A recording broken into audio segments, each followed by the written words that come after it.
നിയമസഭാ തെരഞ്ഞെടുപ്പിൽ electronic voting മെഷീനുകളിൽ സ്ഥാനാർത്ഥികളുടെ കളർ ഫോട്ടോഗ്രാഫുകൾ വരുന്നു. വോട്ടർമാർക്ക് ഇഷ്ടമുള്ള സ്ഥാനാർത്ഥികളെ എളുപ്പത്തിൽ തിരിച്ചറിയാൻ സഹായിക്കുന്നതിനാണ് മാറ്റങ്ങൾ. കളർ ഫോട്ടോയ്ക്ക് പുറമെ പേരുകൾ വലിയ അക്ഷരത്തിൽ രേഖപ്പെടുത്താനും തെരഞ്ഞെടുപ്പ് കമ്മീഷൻ തീരുമാനിച്ചു. സംസ്ഥാനത്തെ എല്ലാ പോളിംഗ് സ്റ്റേഷനുകളിലും വെബ്കാസ്റ്റിംഗും ഏർപ്പെടുത്തും. പോളിംഗ് കേന്ദ്രങ്ങളിൽ ഫോൺ ഉപയോഗത്തിന് നിയന്ത്രണം കർശനമാക്കും. വോട്ടർമാർക്ക് പോളിംഗ് സ്റ്റേഷന്റെ ഗേറ്റ് വരെ മാത്രമേ മൊബൈൽ ഫോണുകൾ കൊണ്ടുപോകാൻ അനുവാദം ഉണ്ടാവുകയുള്ളൂ. ഇവിടങ്ങളിൽ മൊബൈൽ ഫോൺ നിക്ഷേപ സൗകര്യങ്ങൾ ഏർപ്പെടുത്തുമെന്നും മുഖ്യ തെരഞ്ഞെടുപ്പ് കമ്മീഷണർ ജ്ഞാനേഷ് കുമാർ അറിയിച്ചു. തെരഞ്ഞെടുപ്പ് ഒരുക്കങ്ങൾ വിലയിരുത്തുന്നതിനുൾപ്പെടെയായി കേരളത്തിലെത്തിയതായിരുന്നു അദ്ദേഹം. സംസ്ഥാനത്ത് നടപ്പാക്കിയ പ്രത്യേക തീവ്ര പരിഷ്കരണ പ്രക്രിയയെക്കുറിച്ചും മുഖ്യ തെരഞ്ഞെടുപ്പ് കമ്മീഷണർ പ്രതികരിച്ചു. ജനാധിപത്യത്തിന്റെ അടിത്തറയാണെന്ന പിഴവുകളില്ലാത്ത വോട്ടർ പട്ടിക എന്നായിരുന്നു CECയുടെ പ്രതികരണം. യോഗ്യരായ ഒരു വോട്ടറെയും ഒഴിവാക്കുന്നില്ലെന്നും ഒരു അയോഗ്യനായ വ്യക്തിയെയും ഉൾപ്പെടുത്തിയിട്ടില്ലെന്നും ഉറപ്പാക്കുക എന്ന ലക്ഷ്യത്തോടെയാണ് വോട്ടർ പട്ടിക ക്രമീകരിച്ചത്.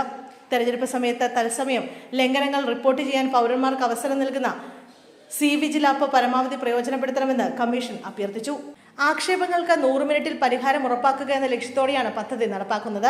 പെരുമാറ്റച്ചട്ട ലംഘനങ്ങൾ GPS ടാഗോടെ സ്ഥലം, സമയം എന്നിവ രേഖപ്പെടുത്തി തെരഞ്ഞെടുപ്പ് ക്രമക്കേടുകളുടെ ഫോട്ടോ അല്ലെങ്കിൽ വീഡിയോ തെളിവുകൾ സമർപ്പിക്കാൻ കഴിയും. വിവരങ്ങൾ നൽകുന്ന വ്യക്തിയുടെ വിവരങ്ങൾ മറച്ചുവെക്കാനും സാധിക്കുമെന്നും അദ്ദേഹം അറിയിച്ചു. വിദ്വേഷ പ്രസംഗവും മാതൃകാ പെരുമാറ്റച്ചട്ട ലംഘനങ്ങളും തടയുകയാണ് ഇതിലൂടെ ലക്ഷ്യമിടുന്നതെന്നും മുഖ്യ തെരഞ്ഞെടുപ്പ് കമ്മീഷണർ അറിയിച്ചു.